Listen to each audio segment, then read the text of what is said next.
Avec ses 2117 abonnés, Amandine Sanchez s'est créé une base solide d'internautes. Depuis les événements de Nuit debout, elle les informe sur plusieurs réseaux sociaux, dont Periscope et Twitter. La différence en fait, c'est simplement la différence de mobilité. Il faut savoir qu'on est beaucoup plus mobile, ce qui est extrêmement utile dans les terrains un petit peu plus dangereux, les manifestations où on a des affrontements. C'est ce que j'ai un Samsung S7. J'ai pas un iPhone parce que les iPhones sont extrêmement chers, mais ils ont le S7, je pense que c'est le S7 qu'on est en iPhone, a une très bonne image. Le S7 en Samsung a aussi une excellente image.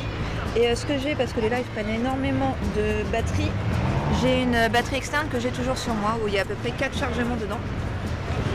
Donc, mais où que j'aille, j'ai toujours cette batterie externe et mon portable. Amandine a tout prévu. Elle peut donc couvrir un événement du début à la fin, aux grandes dames des reporters. C'est vrai que les gens avec des téléphones peuvent se mettre un petit peu plus devant et que souvent ça peut créer des problématiques avec les gens avec les caméras qui ont l'impression que justement les gens avec les téléphones passent devant et du coup leur niquent un petit peu leurs images. On se pose alors la question, comment différencier un journaliste amateur et un professionnel ?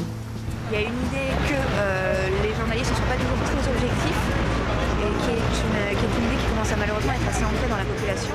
Et ils ont l'impression que le live étant quelque chose qui est fait sans montage, que le live, lui, va être beaucoup plus objectif. On a déjà vu en live des gens qui n'étaient absolument pas objectifs, tant dans leurs commentaires que dans leur façon de filmer, qui ne pouvaient filmer qu'une vision des choses et pas les deux. Vous pouvez avoir des gens qui vont faire des lives d'événements, mais qui ne vont pas se positionner en journaliste. Ça m'est arrivé d'ailleurs des gens que je connais qui disent non, moi je ne souhaite pas aller vers une démarche plus journalistique, je souhaite vraiment aller vers une démarche militante. Je vais montrer des choses avec lesquelles je suis en accord.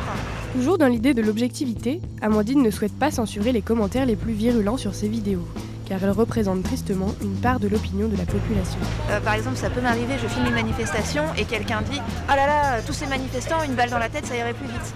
C'est un commentaire qui est absolument terrible, mais c'est un commentaire qui reflète une certaine idée d'une certaine frange de la population et je le laisse en tant que témoignage. Si elle n'est pas considérée comme une journaliste au sens propre du terme, son travail, lui, s'apparente à de l'intermittence de l'information.